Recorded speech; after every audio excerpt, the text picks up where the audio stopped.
My story begins where Arjun's story ends. I am a Saraswat.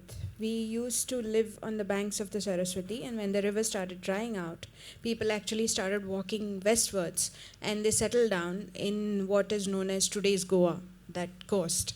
And there they had carried their gods, they had carried their rituals, everything. They basically settled down. Everything was peace for many years. And then Goa, that region, small region, it went through a series of dynasties. First there were Bhojas, then there were Kadambas, then for some time it was under the Vijayanagar Empire. And then when the Vijayanagar Empire collapsed in 1365, if I'm not mistaken, I'm not very good with dates, and then the areas that belonged to the Vijayanagar Empire was carved out between the four sultanates which had fought together and defeated the Vijayanagar Empire. And Goa went to the Bijapur Sultans. That was the time when the tiny place of Goa, the Hindus were oppressed because the rulers had shifted, the rulers had moved, the Islamic rulers, and there was a lot of discontent amongst the people of Goa. And they then appealed to some of the Hindu rulers in the surrounding areas, saying that we are being oppressed, we don't have the rights to pray or to celebrate our way of life, so can you please do something about it? And the general from Honawar, his name was Timaya, what he realized at that point of time that his own strength was not as strong as he thought it would be, and he couldn't find the Bijapur Sultan. But at that point of time, Vasco da Gama had already reached Goa, and Alphonse de Albuquerque had come to Kochi. And he knew that they were seafarers and they had ships and they had sailors. So he actually went to Vasco da Gama, went to Alphonse de Albuquerque, and he said that if you attack Goa from the sea, we will give you back end support from the land, and we'll sort of catch the Bijapur Sultan in a pincer grip, and that's how we'll come to power. What he thought was once that would happen, he would give a lot of monetary tribute to the Portuguese. He thought the Portuguese were adventurers, they were seafarers, so they would collect a lot of money and they would go back to Portugal. Why would they want to stay back? That's what's his logic. So that happened, and accordingly, the forces of Onawar and the Portuguese together they fought the Bijapur Sultan, and the Bijapur Sultan's forces were destroyed. And the island of Goa, it's what is known as today's Old Goa. I don't know if you've been to Goa, but that area it basically fell to the Portuguese. So then Timaya came and said, "Okay, now I'll offer you a lot of money. You make me the ruler of this region, and then you go back." So you can guess how that panned out. So Alphonse de Albuquerque told him that no, I am not moving. We are going to stay here, and this will be our Indian base. That's how the small island of Goa fell to the Portuguese.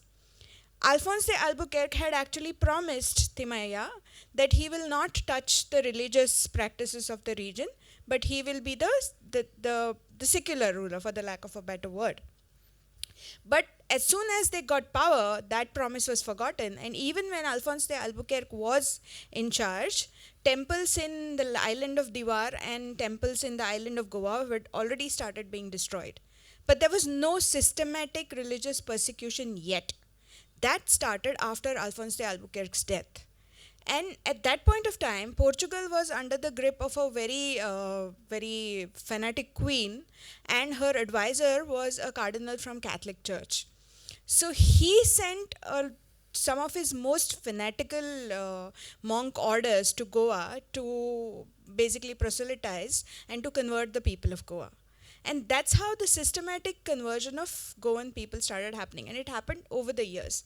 But what happened was people did convert, some out of fear, some out of force, some out of greed, but their heart was not on it. So they kept on practicing their old faith. And basically, it was kind of like told to the people of Goa that you have 1 month.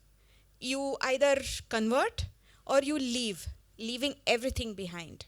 A lot of people actually exercised the option to move, and they crossed the river and they went to the areas which were not at that point of time under the. Am I running out of time? No, you were great for 3 more minutes. Okay. So they moved back. So that's how this whole exodus of people from Goa, they moved first to further south, and then they moved to Karnataka, to Mangalore, then they moved to Kochi, which is why you will find Konkani speaking people all over the coast. That is the exodus. That's a mass exodus that happened. And people who stayed back for whatever reason, people love your land, especially at that point of time. You're very connected to your land and you would want to stay back because you don't even understand the concept of leaving everything behind and starting a new life somewhere else. Ashish would know better about this. My own ancestors, they chose to save their dharma. They left their ancestral place, they left their property, and they moved to another village, which is where they started their life. And the people who actually stayed back in the old conquistas or old Kabijadis as they were called, they were converted, but they still kept practicing their old faith. Which is why Francis Xavier, he had written to the King of Portugal saying that please establish a court of inquisition in Goa because the converted people, they keep going back to their old ways.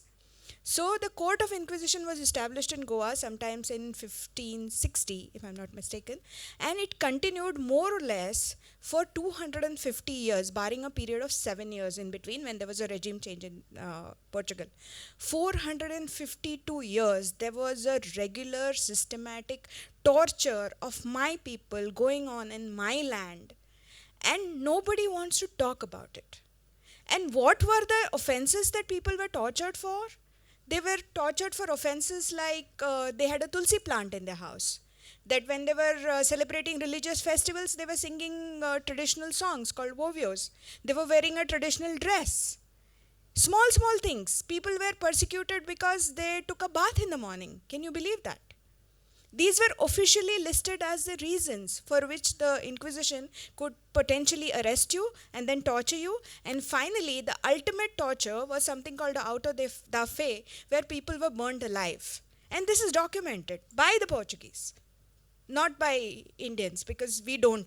We very quickly go into the mode called denial. We don't want to remember unpleasant things. But this has happened, and it's like 252 years of torture and nobody is talking about it. This is such a gross distortion of our history. Our stories have been taken from us, but nobody is talking about it. Recently, when I started to talk about it, when I needed my daughter's help for a PowerPoint presentation on this subject, and she researched for it, and there were a lot of pictures of tortures and all came up, and then there were my pictures. So she was like, Mama, in all these years, are you the only one talking about it? It is true. Because this is something that nobody knows. Even in Goa, people vaguely know something like that happened, but they don't know in details. It is not there in our textbooks. It is not. It only if you do your master's in history in Goa University, you get one paper on the Portuguese rule. And even in that paper, it's glossed over. They only talk about how the Portuguese got the printing press to Goa and all those nice things. But only at that level. We were not taught in school our real history, and that is not just unique to my history. It is the same story for school curriculums all over India. We are not taught our real history. And that, I think, is a real problem that needs to be addressed, which is what I'm trying to do by taking up this issue.